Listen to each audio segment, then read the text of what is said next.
coba Bang Jakfar. Adian itu bukan indigo, itu berdasarkan data dan juga tren, itu versi Bang Adian. Tapi kemudian Nasdem menganggap Adian ini sebagai salah satu orang yang dianggap akan menjegal Anies Baswedan. Gimana tuh maksudnya? Begini, setiap pernyataan politik politisi itu membangun persepsi dan opini. Setiap ucapan politisi itu pasti punya agenda gitu. Tapi saya tidak mau masuk agenda Bung Adian lah. Yang mau saya masuk sampai hari ini, sepengetahuan saya baru ada 2 capres yang ada koalisinya secara langsung dideklarasikan. Yang pertama itu Anies Baswedan dideklarasikan oleh 3 partai melalui piagam kerjasama politik yang ditandatangani oleh ketiga ketua umumnya. Artinya sampai hari ini tidak ada juga itu keributan atau apa atau evaluasi dan lain-lain. Menurut kita hasil survei hari ini atau angka-angka yang dimaksud Bung Adian itu masih dalam rentang tidak ada yang dominan. Nggak ada juga yang dinyatakan akan maju langsung ke putaran kedua dalam situasi ini.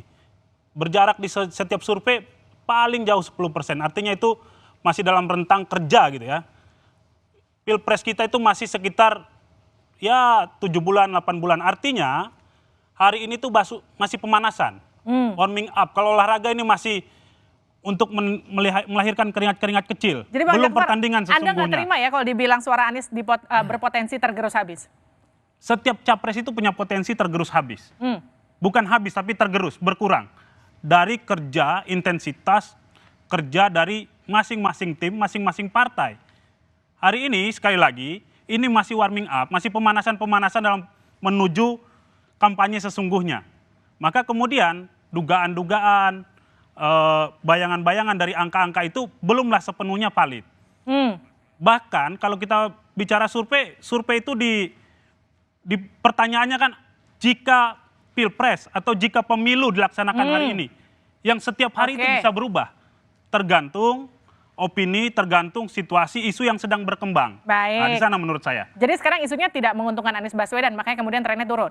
Bukan. Isunya capres lain sedang, baru ada yang deklarasi, baru ada yang dibawa kemana-mana gitu kan. Pak Anies sedang tidak berkeliling secara masif untuk kampanye. Saya boleh nanya nggak langsung? Boleh. Kalau kemudian surveinya Anies sampai 13% doang gimana? Kapan itu terjadi? Andai kata. Kita bicara kan begini. Begini dong. Kita tidak bicara berandai-andai juga kita. kita bicara tren. Kita bicara tren. Survei itu yang salah satu yang dihitung adalah trennya. Ya. Naik, tetap, turun. Tren Anies ini turun. Kalau dia turun, bukan salah siapa-siapa. Bukan salah Jokowi, bukan salah Prabowo, bukan salah Ganjar. Bukan.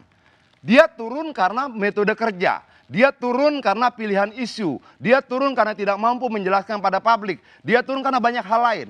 Jangan kambing hitamkan orang lain. Pertanyaan saya, kita pakai logika. Kita rasional. Kalau dia turun terus sampai angka 13%, terakhir sudah 14% loh. 13%, 9%, 8%, apakah tetap mau dukung? Kalau mau ya terserah, nggak apa-apa buat saya. Sampai hari ini, maka kita tidak menduga-duga. Ya. Dalam setiap momentum bisa juga politik itu berbalik. Bisa juga di kemudian hari nanti Pak Prabowo atau Mas Ganjar yang turun. Apakah PDIP akan narik dukungan? Kan belum tentu juga. Hari ini umpamanya Adian bilang Anies sedang turun di survei. Ada momentum politiknya, nanti mungkin Anies akan naik. Akan naik lagi. Ya bagus. Nah situasi ini maka kemudian tidak bisa kita duga-duga isu itu. Tidak bisa kita duga-duga hasil survei itu.